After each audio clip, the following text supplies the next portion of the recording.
मुशाहिद साहब, वो जो हम ब्रेक से पहले बात कर रहे थे कि इस इंटरवेंशन का बेनिफिशरी तो हमेशा हिंदुस्तान रहा है, तो आपकी बात को आप डिफरेंट देख रहे हैं। और आपने चाइना की बात भी में ये कि आप उनसे कम अज़ कम मुशावरत। एक तो पहली बात है कि जो भी सिचुएशन आई है, Pakistan is a victim of aggression. हमने तो ये शुरू नहीं की, पहल हिंदुस्तान करता है, पंगा वो लेता है, और पंगा जब महंगा पड़ता है तो वो अपने आकाओं के पास जाते हैं जी, वाशिंगटन डीसी जी, रोते रोते जी, रोना धोना के साथ शिकायत लगाने जाते हैं।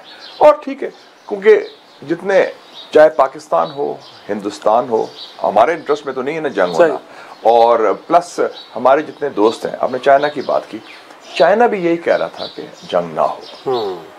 जंग तो मुसलत हुई हम पर, हमने तो दिफाई हवाले से हमारी अप्रोच तो प्रोटेक्टिव थी, डिफेंसिव थी, रिएक्टिव थी, हमने तो जवाब दिया उनका।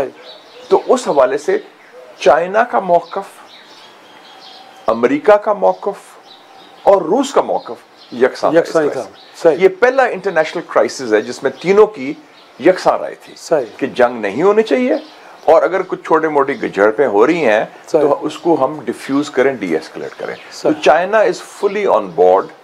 बल्कि मैं समझता हूँ कि इस क्राइसिस में अगर कुछ विक्ट्री हुई है तो चाइना की भी हुई है। Oh interesting. लेकिन साथ में अगर मैं थोड़ा सा क्यों जो मिलिट्री कमांडर्स का भी कंपैरिजन ड्रॉ करें तो let's start from 65 general Ayub, उसके बाद 71 में जनरल याया, फिर 1999 में जनरल मुशर्रफ, फिर 2019 में general Bajwa, and now Asim Munir. तो आप जनरल आसिम मुनीर को कैसे रेट करते हैं एज कम्पेयर टू अदर्स? पहले मैं जरा एक जनरल का नाम ले लूं जिसका नाम आपने नहीं लिया। जनरल मोहम्मद जियाउल हक। इनफैक्ट वो क्योंकि उसमें उनके बड़े होशियार जनरल थे वो। मैं समझता हूँ जितने हुक्मरान आए फौजी, उन सब में से ज़हीन वो थे। उन्होंने जंग ही नहीं की किसी के साथ। जंग उनके दौर में जंग ही नहीं हुई। हालांकि जंगों के वाले से जंगों के बात वो आपने सही कहा, लेकिन उनके दौर में कोई जंग नहीं हुई, और उन्होंने हालांकि बड़ा दबाव रखा। एक तरफ सोवियत यूनियन, एक तरफ हिंदुस्तान, और उसको न्यूक्लियर बम बना रहे थे हम। हिंदुस्तान का दबाव भी था, 2-3 दफा धमकी भी आई कि इजराइल और इंडिया मिलकर करेंगे, लेकिन जिस तरीके से उन्होंने हैंडल किया, दानिशमंदी के साथ भी और दलेरी के साथ भी, तो आप देखिए वो भी स्ट्रेटजी है। और जिन्होंने जंगे में फंस गए वो फारग हो गए, या उनको फेल हो गया। इसमें मैं कहूँगा कि जनरल मुशर्रफ की हैंडलिंग अच्छी थी। अच्छा, जनरल अयूब खान के 65 वॉर में आई थिंक वो बाद में उन्होंने कहा कि जी मुझे इन्होंने मरवा दिया। उनकी किताब में पढ़ा था, जो अल्ताफ गौर साहब ने गोस्ट रिटन लोग कहते हैं जी। तो उसमें फ्रेंड्स ऑन मास्टर में भी वो उनका था कि जी वो अल्ताफ गौर साहब लिखते हैं कि वो कहते थे कि they should have been a counter syndicate.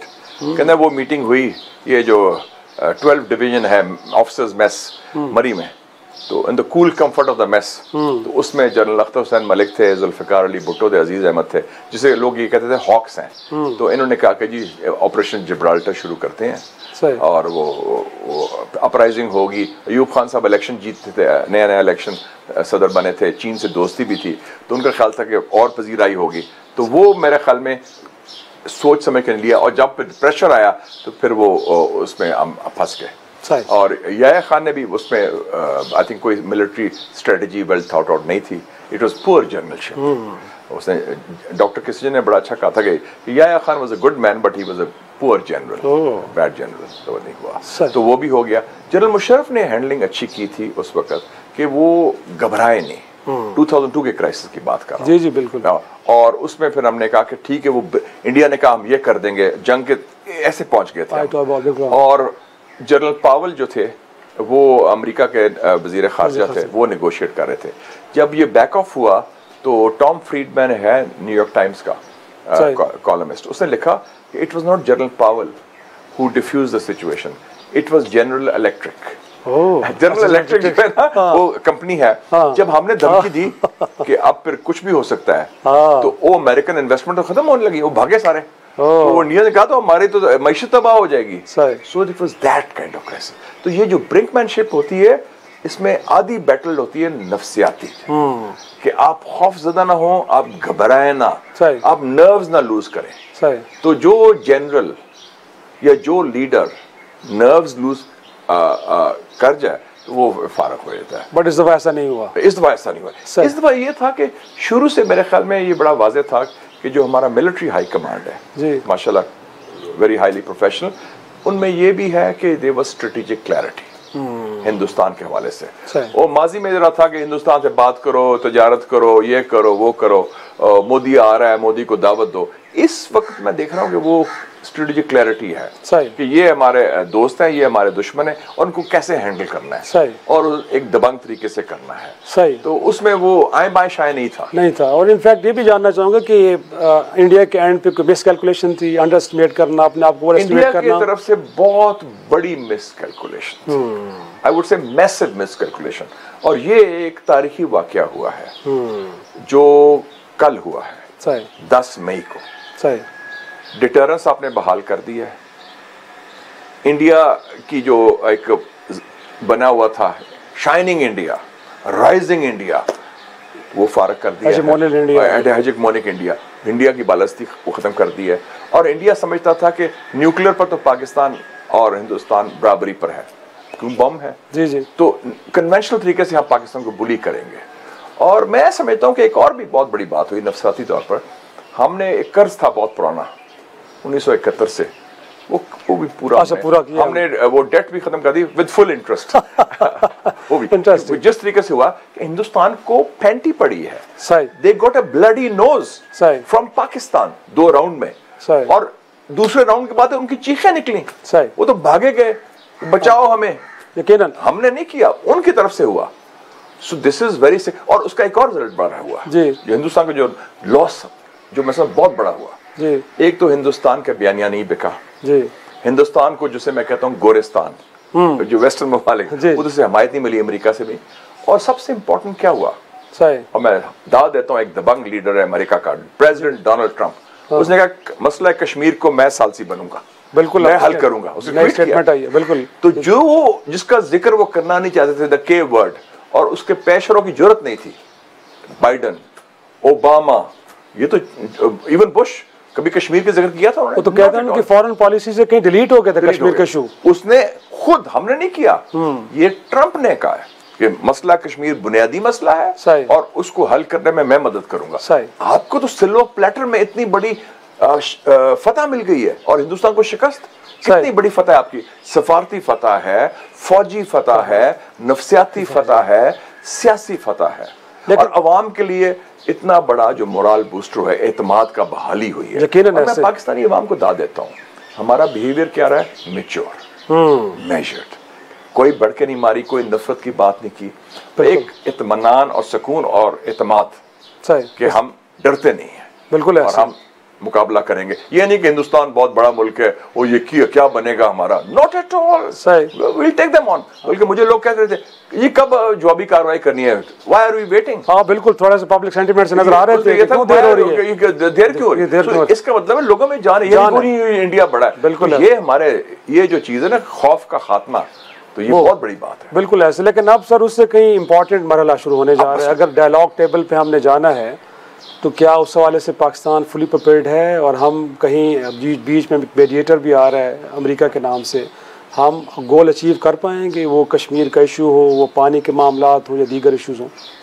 देखिए जी, इस बहुत जरूरी, अब हमने कदम फूक फूक के उठाना है। Now we are in centre stage. एक तो हमें पता चल गया है कि आपके साथ एक मुल्क आपके साथ चट्टान की तरह खड़ा है, सही, और वो आपकी खारजा पॉलिसी का महवर है, टॉप प्रायोरिटी है, नंबर 1 है, अवामी जमहूरिया चीन। उसके बगैर आपकी कोई हिकमत अमली कारगर नहीं होगी, कारगर नहीं हो सकती, चाहे वो फौजी हो, चाहे वो इक्तिसादी हो, चाहे इंडिया पॉलिसी हो। तो उनको आपने साथ लेके चलना है, उनके मशवरे के साथ, उनके मिलजुल के साथ। दूसरा, आपको एक एंट्री मिल गई है ओवल ऑफिस में, क्योंकि सदर डोनाल्ड ट्रंप रवायती अमेरिकन लीडर नहीं है, ये पहले अमेरिकन प्रेसिडेंट हैं जॉन एफ कैनेडी के बाद 60 सालों में, जो अमेरिका की जो रवायती एस्टेब्लिशमेंट, ये डीप स्टेट एस्टेब्लिशमेंट कौन है, CIA, पेंटागन, स्टेट डिपार्टमेंट, और ये जो अमेरिका की रवायती एस्टेब्लिशमेंट है, ये बड़ी प्रो इंडिया है सिस्टम जो है इनका। लेकिन जो कहते हैं प्रेसिडेंट ट्रंप, वो वखरा है, उसकी सोच ही और है। वो कहता है मैं जंगजू नहीं हूँ, मैं कोल्ड वॉर में यकीन नहीं रखता, मैं कुछ लोग कुछ दो में यकीन रखता हूँ, मैं जंगें खत्म करूंगा, जंगें शुरू नहीं करूंगा। तो he is a peace maker. तो Pakistan has 4 years to settle the issues। 3 years अब 1 साल हो गया उनका बिल्कुल, तो 3 साल का वक्त है। आपके पास एक विंडो खुल गई है 3 years, आपके पास स्ट्रेटेजिक स्पेस बन गई है। और एक और चीज हुई है, मैं समझता हूँ अगले 10 साल में 5 मुस्लिम मिडिल पावर्स इमर्ज करेंगे। Pakistan is now emerged as a major middle power. सही। पाकिस्तान, तुर्की, ईरान, सऊदी अरेबिया, इंडोनेशिया सही अपने अपने रीजन्स में ये रोल अदा करेंगे। लेकिन मुशाहिद साहब, कल भी हमने प्राइम मिनिस्टर की स्पीच देखी, आप तो बड़े अरसे से कह रहे हैं कि लुकिंग टुवर्ड ईस्ट की कहानी अब होनी चाहिए, वेस्ट की तरफ हम बहुत गए हैं और वहाँ से जो कुछ हमें मिला है सबके सामने है। तो अब इस क्राइसिस के बाद गोया कि हमारी फॉरेन पॉलिसी में, हमारी सोच में भी कोई बदलाव आएगा कि लुकिंग टुवर्ड ईस्ट करें, हम चाइना को, जो रीजनल कंट्रीज़ हैं उनको एंगेज किया जाए और उनकी एडवाइस पे या उनके मशावरत से अपनी पॉलिसीज़ बनाएं। वो सोच आपको कहीं नज़र आ रही है आपके? नहीं शराई साहब, 21वीं सदी एशिया की सदी है। अल्लामा इकबाल ने 100 साल पहले कहा था, देख मशरिक से उभरते हुए सूरज को देख, वो सूरज तलू हो रहा है। 2025 में we are talking of the Asian century और मगरिब का जवाल है आपके सामने। तो आपकी खारजा पॉलिसी का महवर चाइना के अलावा, इस खत्ते के अलावा जनूबी एशिया, बांग्लादेश, नेपाल, श्रीलंका, मालदीव्स, ईरान, अफगानिस्तान, ये ममालिक जो आपके इर्द गिर्द हैं, plus ASEAN, association of south east Asian, जो लुक ईस्ट की आप बात करते हैं, Indonesia, Malaysia, Vietnam, Cambodia, Thailand, Philippines, ये सारे ममालिक इतनी बड़ी इकोनॉमीज हैं। तो हम भागे जाते हैं चौनी दुआनी के लिए, माफ करना, IMF के बाद उनसे मिन्नतें करते हैं, आपसे तो आप उनसे इन्वेस्टमेंट लें, तजारत करें। तो हमारा जो मेरे ख्याल में स्ट्रेटेजिक रीसेट, रीजनल रीसेट और स्ट्रेटेजिक रीओरिएंटेशन होनी चाहिए खारजा पॉलिसी में, और वो बहुत जरूरी है। और वो रवायती तरीके से नहीं कि जी आप फाइल मूव कर रहे हैं, सारा करना है। इसमें एक विजन चाहिए, एक हिम्मत चाहिए, एक क़यादत चाहिए। तो अब ये टेस्ट है मौजूदा सिस्टम का। मैं सिस्टम इसलिए कह रहा हूँ क्योंकि सिर्फ हुकूमत की बात नहीं, सिस्टम में खाकी भी आते हैं, मुफ्ती वाले भी आते हैं। और इनफैक्ट जो इन क्राइसिस के दौरान आपको एक पॉलिटिकल हार्मनी नज़र आई है, आप भी आगे भी ट्रैवल करेगी, क्योंकि हमने देखा पार्लियामान के अंदर स्पीचेस वो PTI की जानिब से, दीगर अपोजिशन जमातों की जानिब से कहीं ना कहीं हुकूमत वक्त को सपोर्ट कर रही थी।